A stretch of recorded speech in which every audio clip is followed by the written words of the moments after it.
Hare Krishna, Hare Krishna, Krishna Krishna, Hare Hare, Hare Rama, Hare Rama, Rama Rama, Hare Hare.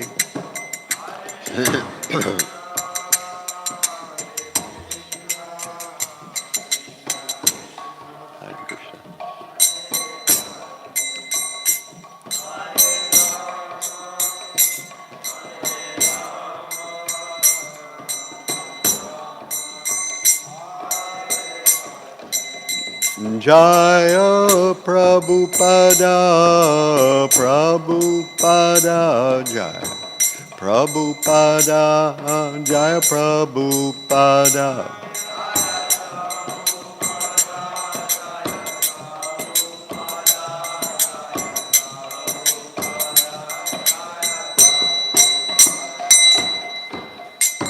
Jai Om Vishnupad Paramahamsa Parvajikacharya To Tadasata Shri Śrimad Divine Grace A.C. Bhaktivedanta Swami Prabhupada Ki Ananta Koti Vaishnava Vrinda Ki Grantaraj Śrimad Bhāgavatam Ki Samveda Bhakti Vrinda Ki Gaur Premananda. All glories to Samlavati. All glories to Samlavati. All glories to Samlavati. All glories to Sri Sri Guru and Sri Ranga.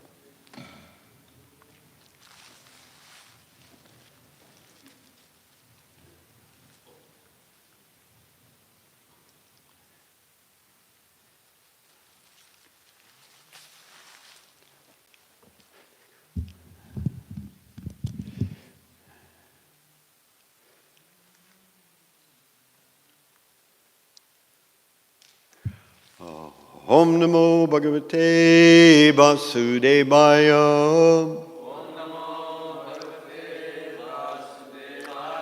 Om Namo Bhagavate Vasudevaya.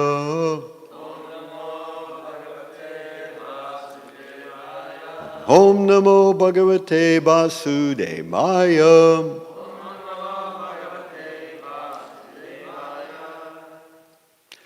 Om Ajnanatimirandasya Gananjana Shalakaya Chakshurunmilitam Yena Tasmai Shri Guruve Namaha Shri Chaitanya Manobishtam Shtapitam Yena Bhutale Swayam Rupa Kadamhahyam Dadati Swapadantikam Vandeham Shri Guru Shri Yuta Padakamalam Shri Gurun Vaishnavam Cha Shri Rupam Sagrajatam Sahagana Raguna Tanvitam Tam Sajivam Sadvaitam Savadhunam Parijana Sahitam Krishna Chaitanya Devam Shri Radha Krishna Padan Sahagana Lalita Shri Vishakanvitam Cha Hey Krishna Karuna Sindho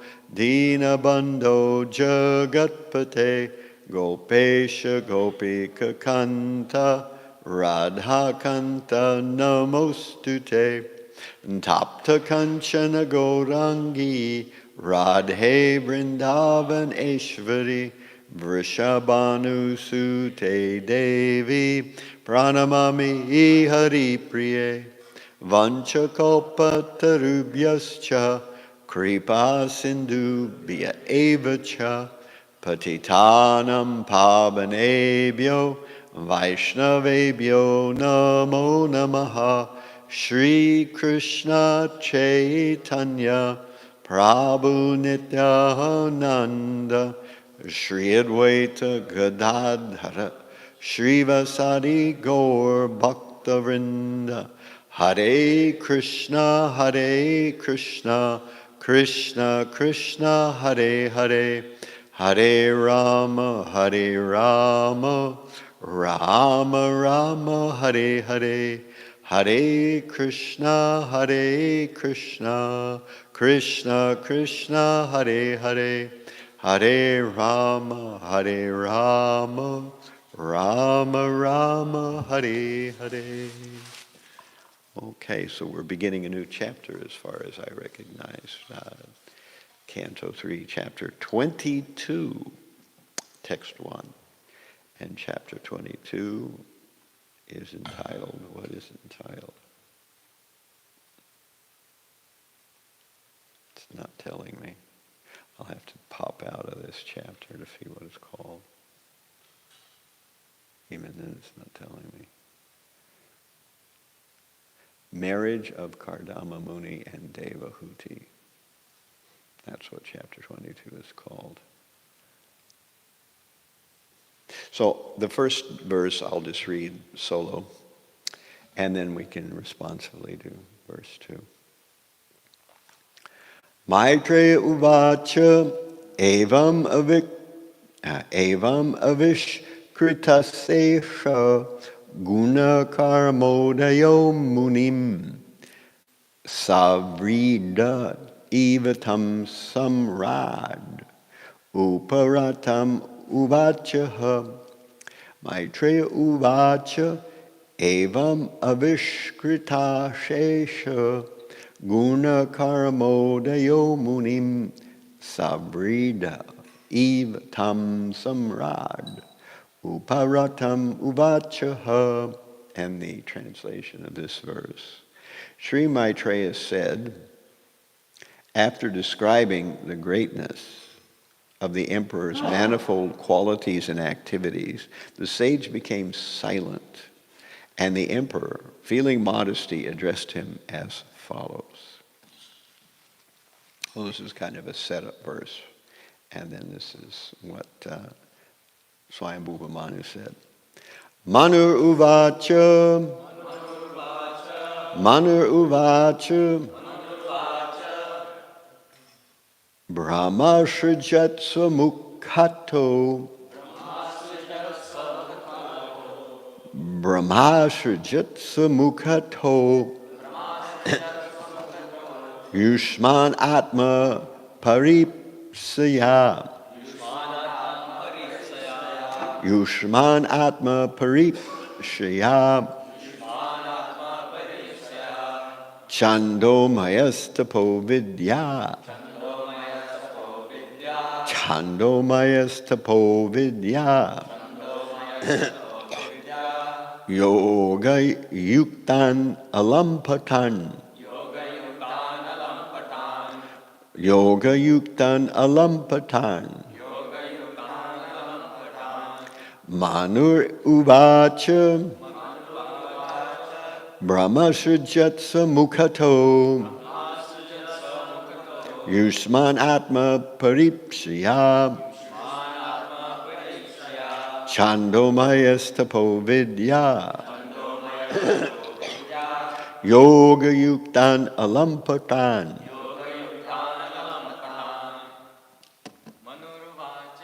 Manur uvacha,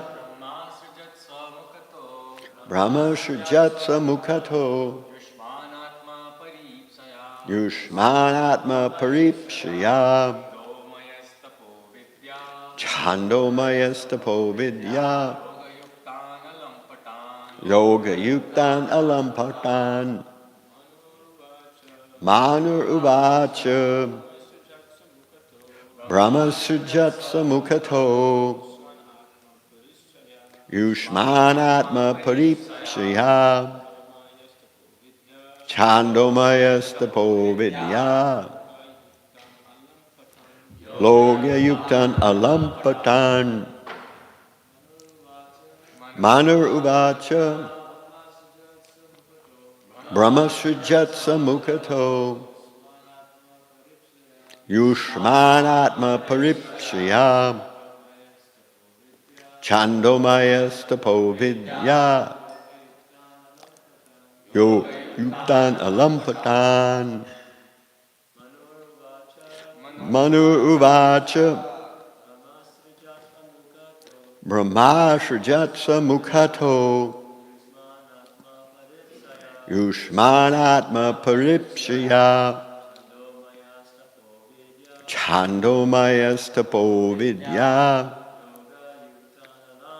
Yoga Yuktan Alampakan. Vaishnavis. Manu Uvacha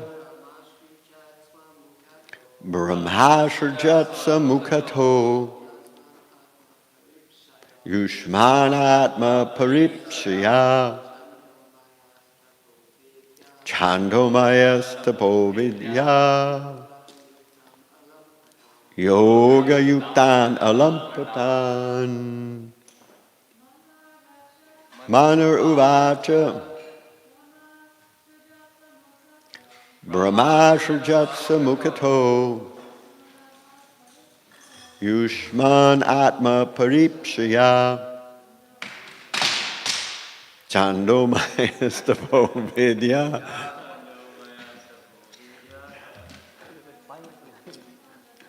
Chandmyuktan Alampatan.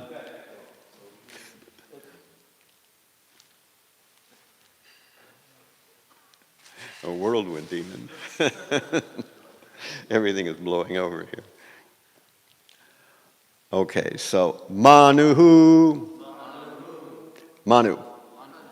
Uvacha said, Brahma, Lord Brahma, Asrajat created, Swamukataha from his face, Yushman, you Brahmanas, Atma Paripshaya, to protect himself by expanding,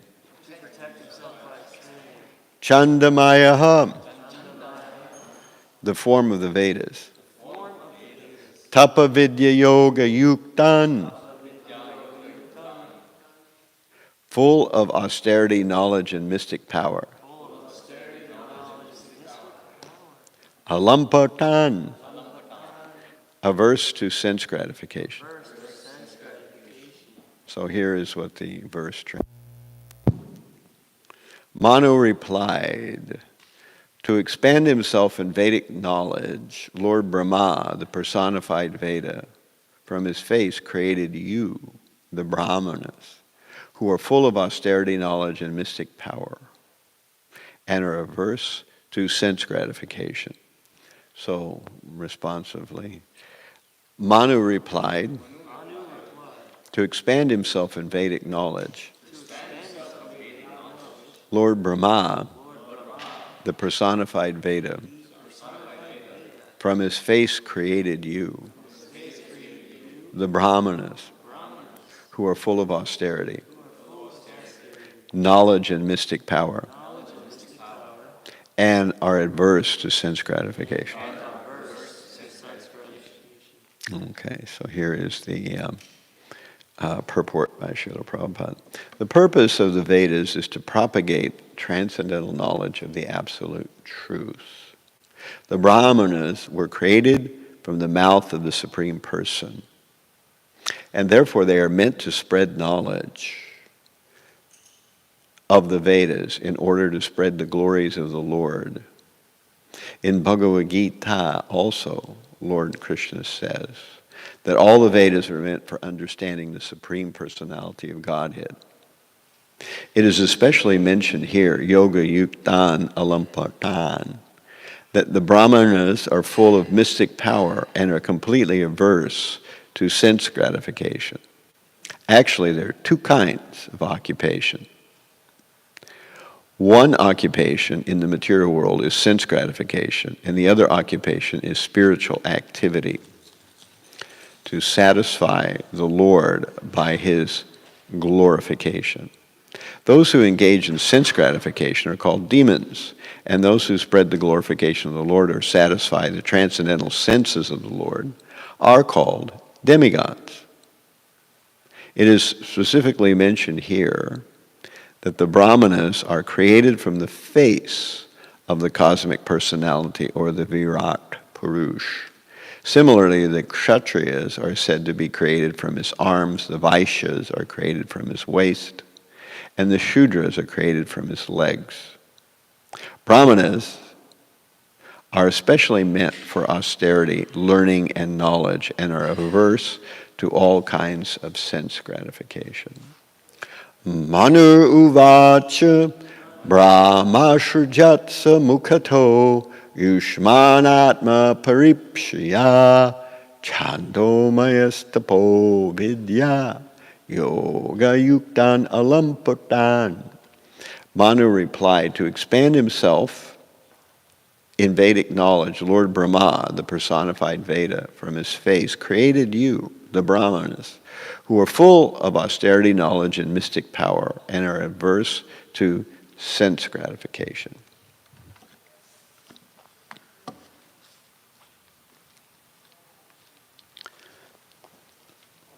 So, the root cause of material existence is ignorance. That may seem like a strange statement, but that's what the Vedas explain to us, that the root cause of material existence is ignorance. As long as we are ignorant of who we really are, of the Supreme Lord and our duty and relationship with Him, then we will continue in material life. And we will make things difficult for ourselves, we'll make things difficult for others, and we'll trash out the environment. That's kind of the nature of ignorance. The Brahmanas are specifically given the task of chasing away that ignorance or removing that ignorance through their speech. So the Brahmanas were created from the mouth of Brahma. So they speak as Brahma speaks from the Vedas. And they enlighten people about the nature of the existence that we are living in and why we should attempt to rise ourselves out of a stupor of material enjoyment, which is neither fulfilling nor ennobling nor good for us nor good for anyone else. Yet, because so many people are doing it, practically everyone, it's impossible for most people to recognize that there might be something wrong with living a life like this, of just engaging in sense gratification. Now, I was taken by yesterday's class that our Pancharatna gave, where he was talking about this relationship between the Varnas of the Varnashram system, particularly the Brahmanas and the Kshatriyas. And the word used by Prabhupada in the purport was bhakti karyam. So, karyam is an interesting word. Usually, it's used in the sense of action or duty. So, everything in the Vedas is built upon a fundamental scaffold of understanding one's duty, what duty is incumbent upon us. So duty means that whoever you are in society, you have some obligation to society and to the Supreme. And yesterday we were talking about duty in our Gita from Zero class too. That Chapter 3 of Bhagavad Gita really talks about duty quite a bit. In fact, it's kind of the duty chapter. Sometimes the word dharma is also translated as duty. So karma, karyam, and also dharma are sometimes translated in English as the word duty. Naturally, as individual human beings, we benefit from society, if society is normally ordered. And since we benefit from society, we have some obligations towards society. Every benefit has a reciprocating duty or a reciprocating obligation. So we don't get something and not give something. We always have to give something and then we get something, or we get something and then we give something. In our modern world, though, most people never think like this, and most people never even suppose that they have any real duties or obligations to anyone. And if they are not forced to recognize that duty or obligation, they will shirk it if they can. They won't fulfill it, because benefits are usually pleasant to the senses. When we get some benefit, we get some money, we get some resource, we get some praise, whatever it is, we appreciate that. But the other side, to reciprocate through duty or activity or responsibility, that's an uphill road. Most of us have to push ourselves to do that. So the entire edifice of the Vedic knowledge is based and predicated on the concept of doing activities. And these activities are activities of devotional life. And they exist within the framework of Varnashram Dharma. And as our Pancharatna said yesterday, there should be loving exchanges or an appreciation like we have here. We just concluded chapter 21, where Karda Muni glorified Swayambhuva Manu. And now we're beginning chapter 22, where Swayambhuva Manu starts by glorifying Karda Muni. So there is a reciprocation, not only a sense of responsibility towards one another, but also a mutual affection, a mutual sense of looking out. We know that the Varnashram system is actually a system of mutual protection or mutual benefit. Each group in the Varnashram system looks out for a particular necessity of all humans. So what is it that the Brahmanas look out for? They look out for that society is headed in the right direction, that they are the foremost at the front of the ship of attacking, as I started out with, this concept of the root cause of material existence being ignorance. They are blowing that ignorance away through knowledge, of reminding people what their real duty is. So that's the Brahmanas. The Kshatriyas protect in a different way.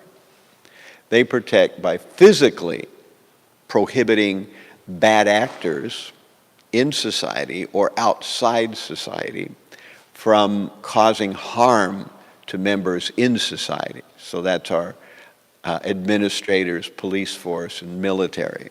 They're the people who stop bad actors from harming people who are going about their everyday business, carrying out their duties. They stop those people who would be perpetrators from causing harm, either from within society or from outside the society. So usually those who stop within the society are called the police force, and those who stop from outside of the society are called the military. So this is the nature of Kshatriya protection. Now, Vaishya protection is a different level. You know, Vaishyas are supposed to see, as Pancharatna mentioned yesterday, that cows and plants are protected and the land is cultivated, and that humans have what they need to be able to live.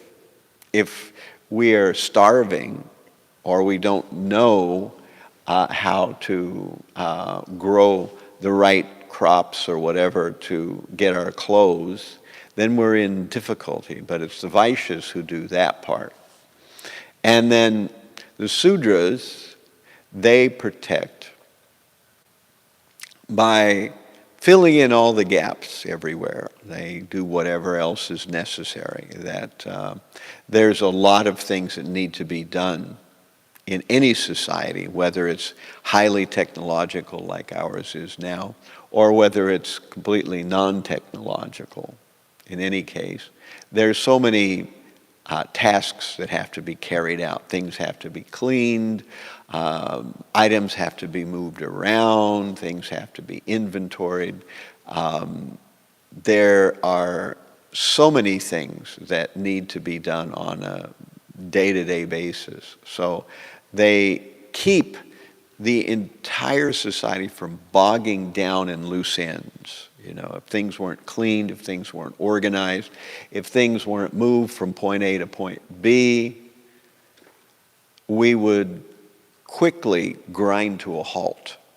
We wouldn't have what we needed when we needed it. We'd be stumbling over stuff that was left where it shouldn't have been. We would be unable to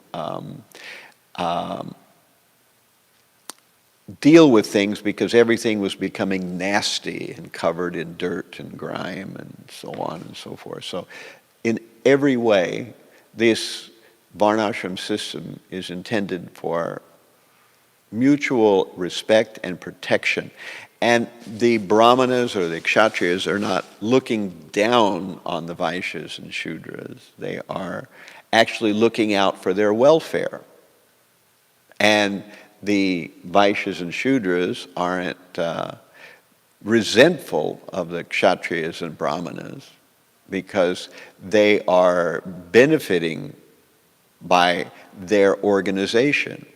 Without the Kshatriyas organizing things, the Vaishyas couldn't do anything because there'd be chaos. People would be stealing, and others from outside the jurisdiction of the country would be coming in to try to plunder, which is common. If you look at history, you see that these kind of things happen quite frequently up until the modern day. Of course, now we still do it, but we just do it in a very sneaky and underhanded way.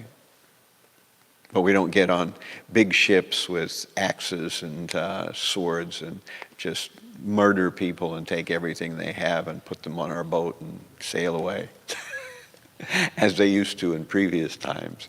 So those sea peoples, as they're called, whoever they were, that plundered and destroyed everything for such a long time. At any rate, there is a mutual reciprocation there. And if there is this bond, then instead of class struggle, we have a Varnashram system where it's acting. Now, Prabhupada mentions that there are two classes of people, and he says one of them is the class known as the demons, and the other is the class known as demigods. So, of course, demons are noted by their focus on sense gratification, and demigods are noticed by their focus on serving the Supreme, carrying out their various duties. So there is a verse in the 11th canto, 3rd chapter, 3rd verse, and that verse is Abir Bhutani Bhutatma Mahabhutar Mahabhujaha Sasarcha Chabachaniya Swa Matratma Prasidaye. So in that verse, Antariksha, one of the Nava-yogendras for naked traveling yogis in the and they are brothers of Bharat Maharaj. They were traveling in the ethers, and Maharaj Nimi saw them, and he took the opportunity to ask them various questions. And Maharaj Nimi, one of his questions for the Nava-yogendras was about the nature of the material world. And so Antariksha replies that the Supreme, by manipulating the various elements of nature, created higher and lower beings in various forms so that they could facilitate either their matra or their atma. So swamatratma prasidati. So swa, their own, matra, and atma prasidate. Prasidate is to facilitate. So matra means to facilitate one's sense gratification, and atma means to facilitate one's spiritual progress. So this is the two possibilities, and saying exactly the same thing. So we understand in general that someone who is facilitating their sense gratification is on a frustrating downward path, and we generally refer to those as demons. When we use the word demon, we don't mean it in the same way that generally Christians do. Demon is just someone who has no particular focus on the Supreme Lord and is trying to enjoy their senses. So a demigod is someone who is trying to please the Supreme Lord. So we have these, oftentimes in the Vedas it's described that there is the Nara, Tiryak, and Deva. So we have these three classes of being. The Nara is human beings, the Devas are the demigods, and the Tiryak are subhumans, the animals. So we have these three classes of human beings, or three classes of creatures, and they work together.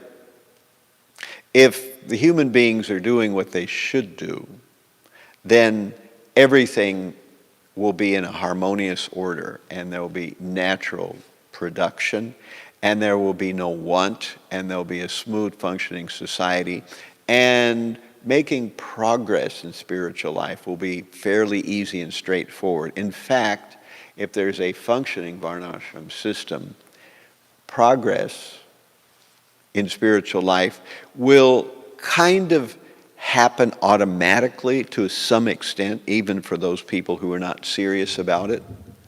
Whereas we've got the famous drooping microphone program here. Yeah, just tighten. It's always interesting where the microphone just gets lower and lower and lower and lower. I think you got it now. Great. So the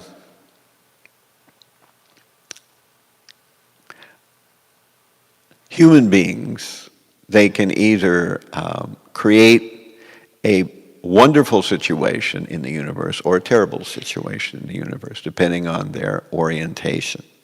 Now, one of the things that we can also focus in on right away is, according to our understanding of devotional service, when a person actually awakens their love of God, they are no longer acting out of duty.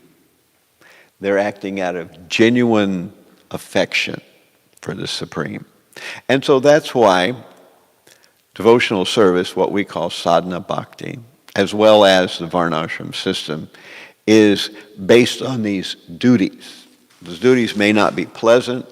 The duties may be arduous. They may be tedious. They may be a number of different things that we usually don't consider very pleasant. But if we carry them out, we will come to the stage where we'll have genuine affection for the Supreme, and we will carry them out of the overflowing abundance of our heart. We won't feel imposed on to do these things. We'll feel actually happy to do these things. We'll feel a genuine camaraderie. We'll feel a genuine affection for all creatures. And we will act spontaneously. But of course, that's a high level. We call that Raganuga Bhakti or Ragatmika Bhakti. At that stage, then a person automatically is doing the best for everybody because of their genuine, true-found, deep sentiment of understanding who they are and their love for God. So that's pure bhakti. But before we get to that high platform, there is what we call sadhana bhakti, which is all about rules and regulations. We act as if we were a perfected being, although within we are not perfected beings. We are acting. So we're faking it till we make it, as they say. We're not there yet. But because we're externally behaving like a yogi, like a perfected being, like a brahmana or like a kshatriya or whatever office we may have in the varna and ashram system, then we are becoming purified within, and eventually we will come to the highest stage. Now, it is possible to ignore duties, but what is not possible is to ignore the repercussions that happen from ignoring duties. So we can shirk or ignore duties, but what's not possible is to ignore the ramifications, the karma that comes down the pipeline for ignoring duties. Now, as I said in the very opening, that ignorance is the cause of material existence. Ignorance is the root cause. Most people don't carry out duties because they don't even have a clue that there are even duties incumbent upon them. They just think, I'm here, the universe has a obligation to support me, and so if I've got any kind of resources or charity or whatever heading my way, then fine. If I have to do something, then hey, later on that I'll be somewhere else, ask somebody else. So that's kind of the way that people think, and because they are not performing some things that they should be doing, and they are performing some things that they shouldn't be doing, naturally, the result of this is that the demigods arrange very gradually, but very profoundly, that as time moves forward, such people suffer more and more in more and more different ways. So you have the freedom to either ignore duty and suffer the slings and arrows of outrageous fortune, or you can take seriously duty, and then you have the freedom to not have the universe dumping cudgels and maces and swords and all kinds of painful things upon us as we get along in life, because that's the way it usually happens. That's why in the Bible it says the mills of God grind slowly, but they grind exceedingly fine. So you are kind of being ground like grain between two stones if you're ignoring duty. But if you want to ignore duty, that's your prerogative. The universe is set that way. Swamatratma prasideye. If you want to ignore it, fine. But you can't ignore the backwash. You can't ignore what happens next. And of course, duty is difficult. It's a struggle. And so we try to do it as much as possible. We fail. We make some progress. Then we realize that we're lapsed in another way, and then on it goes. So this is the nature of life. It'll go on like this forever. There'll always be some aspects that we're still wanting. And this is the nature of spiritual life. But if we continue, we will eventually become purified. And so this is the real reciprocation between the varna and ashrams. And this is the real meaning of duty and the real meaning of why we have these activities that we carry out, we call sadhana bhakti. All right, so I want to leave some time for questions or comments. We got a little late start. Do we have the microphone? Yes. Please accept my humble thanks for the next class. We're talking about fake it till we make it, but I also hear all the time, don't be artificial, don't be mechanical. I was wondering if you could actually explain what mechanical means. Right, right. Not the direct definition of what it means. That's a good question. I would respond by saying that we are faking it till we make it, meaning that we are performing externally the actions of a liberated or a advanced devotee, though internally we don't have the natural desire to do those things. So that's one thing. Now, when we talk about being artificial, Krishna says, one should not perform another's duty. So that's the way Krishna, is describing it in Bhagavad Gita, that we have a duty for ourselves, or we have a duty for ourselves at a particular stage, But when somebody performs somebody else's duty, or performs a duty that is the kind of duty somebody way advanced would do, but they're not actually able to do that duty properly in that way, then that's where we're getting into the concept of artificial or of repression, as Krishna tells, what good can repression accomplish? So when Krishna is telling Arjuna what good can repression accomplish, he's speaking it in the context of Arjuna wanting to desist the battle of Kurukshetra and instead go meditating. And if the enemy finds him while he's meditating and they attack him and kill him, well, that's okay with Arjuna. At least Arjuna is proposing that. But Krishna is saying that you are a kshatriya, you're an active person, and if you try artificially to engage in a brahminical activity, so here we have this, so Arjuna is kind of crossing the divide between kshatriya and brahmana. But I mean, there's nothing wrong about that in one sense, because everyone to some extent has to become learned, whether they're a kshatriya or a vaishya or a sudra even.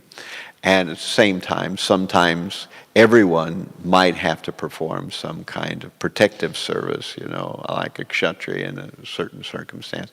But generally, the brahmanas are supposed to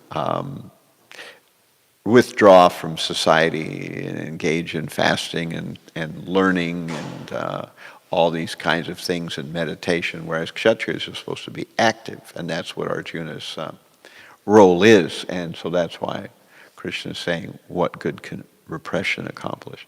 So it's wisdom also to know to what extent we can renounce. We have, as we go through Krishna consciousness, some kinds of austerities will work for us, and others are just beyond what we're able to perform. So, we're always trying to push the envelope or stretch the limit, but sometimes we can bite off more than we can chew. So, on occasions, we might refer to someone who's a more advanced devotee to understand whether we're, over the line in some way. We are artificially or repressing ourselves in a level that we're not ready for yet. But at the same time, we see that we are, in one sense, acting artificially, because our material desires were such that if we had it to do, we'd just eat and sleep all day and feel great, throw in a little bit of television or something, and that would be, the epitome of the highest bliss or something like that. But we know that a life like that would quickly destroy our consciousness and destroy our health as well. Yes. I was just thinking about this point that, you mentioned Krishna and Arjuna. In Arjuna's case, he had Krishna right in front of him, telling him, Chandra, you're too easy to fight. And in our culture, especially the Western culture, that, many times that was presented as, you could be anything you want to be. Right. You could be a girl. Oh, you're a girl, you could be a boy. You're a boy, you could be a girl. Mm. And what to speak of your duty. You just choose, think what you want to be, and you could be anything you want to be. So how do we as trying to be aspiring followers of Vedic culture understand our conditioned nature and also help others to come to the point where they can actually understand where they fit in this Varnashram Dharma? Uh-huh.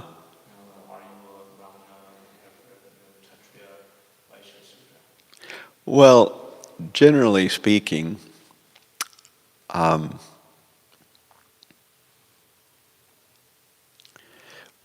we like to think that our modern culture or our modern society is totally plastic, that you can, kind of fit in any role you want. And of course, this can only stretch so far. We can desire anything that we want, but that doesn't mean we can bring it to pass. So that's the issue there. And as we see with the Varnashram system, the difference between the real Varnashram system and the modern Indian caste system is that one of them is endorsed by Krishna and the other is not. The Varnashram system is based on guna and karma, in other words, quality or qualification and work. So that's what Krishna says, Chatur Varnam Mayam Shishtam Guna Karma Vibhagashaha, that I created these 4 varnas and ashrams in their various divisions based on guna and karma. So if a person has the qualifications for doing something, has the tendency to do something, then why should they be stopped from doing it?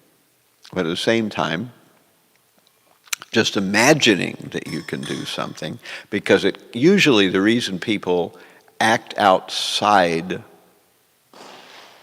of their qualifications is because of prestige. There are some categories that seem more prestigious than others. So naturally a person wants to take a prestigious role even if they're not up to it. And so because of, puja pratishta, a person will cling to an identification that they don't actually fit. So this is one of those things that can create an artificial nature or an artificial situation. And in our society, most people are not interested in what they can do or what they can offer to society. They're interested in how society rates them or how they fit on some kind of social hierarchy. So that's why people are always alluding to or wanting to grasp something that is not, really within their scope. And we have many people who try to be things that they're not. Why do they try to be them? Because there's some prestige in being that thing. So in general, that's why it is. As far as the whole girls wanting to be boys, boys wanting to be girls things. That's a whole discussion in itself, which unless you have 30 minutes, I don't even want to open that one. You know? But it's an important thing because right now we see that it's really coming to a head in our society right now. People are wondering, are there really any difference between the sexes? I think most people believe there are some difference. What those differences are is a whole matter of probably a lot of argument, but at least most people believe that there are some differences. And it's quite obvious that you can't really change your gender completely, no matter what you do. You know that if you're an XX, you're going to stay an XX, and if you're an XY, you're going to stay an XY. There's nothing you can do to change all those X and Ys in your cells. However, you know, people are pushed to live a more non-traditional role in their lives, and some want to present more as a female, or some want to present more as a male, and that's happening more and more commonly because people have all these desires, and where do they come from? You know, it's hard to say, but it's quite possible, I think, that because in a previous life, and we find that in the Śrimad Bhāgavatam, it does mention the fact that generally speaking, men die thinking about the woman that they're attached to, so they become a woman in their next life, and women die thinking about the man that they're attached to, so they become a man in their next life, and then so there's this tendency to swap genders from lifetime to lifetime, and probably some are attached to the particular aspects of the gender that now they no longer have, as they've been born in the opposite gender body. So that may play some aspect there. But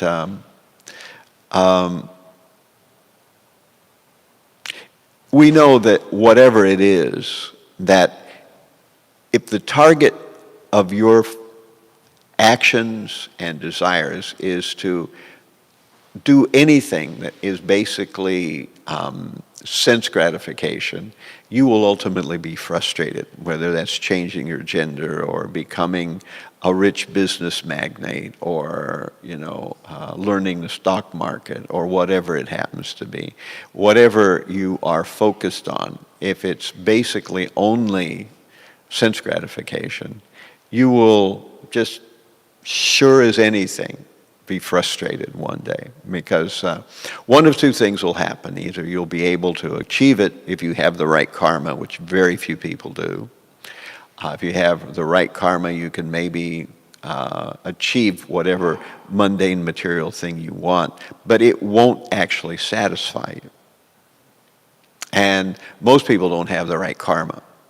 So in one sense, actually, those people who don't have the right karma are in a better position because they can't get what they desperately want in the material world, but at least they have this hope that one day,